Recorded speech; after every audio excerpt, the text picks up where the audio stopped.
exactly is communism?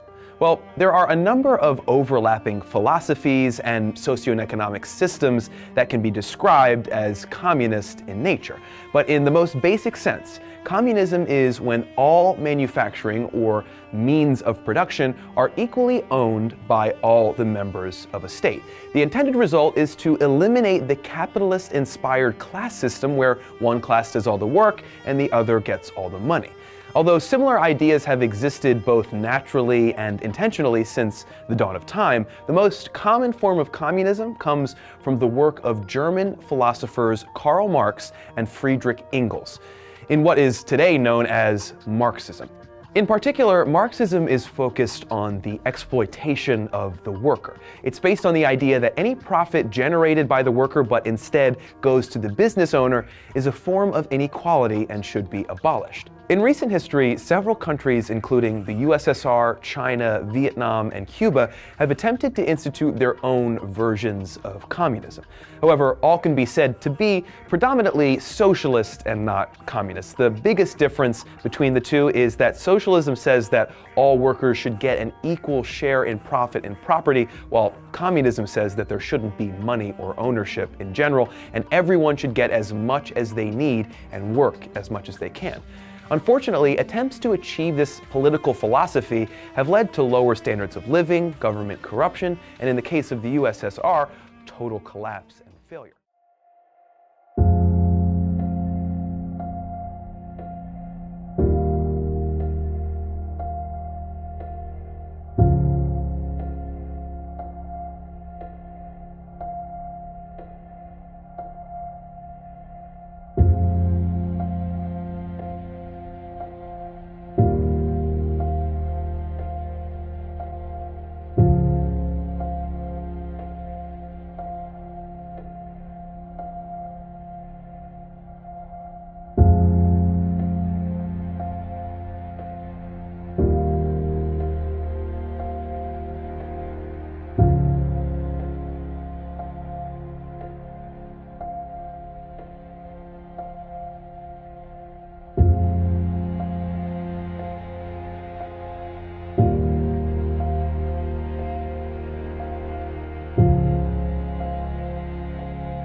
The revolutions of 1989 formed part of a revolutionary wave in the late 1980s and early 1990s that resulted in the end of communist rule in Central and Eastern Europe.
When John Paul said those words that changed the world, that were the first domino that started the chain reaction of the fall of communism.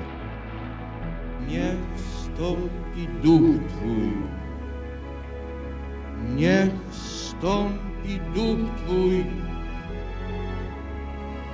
i odnowi oblicze ziemi tej ziemi.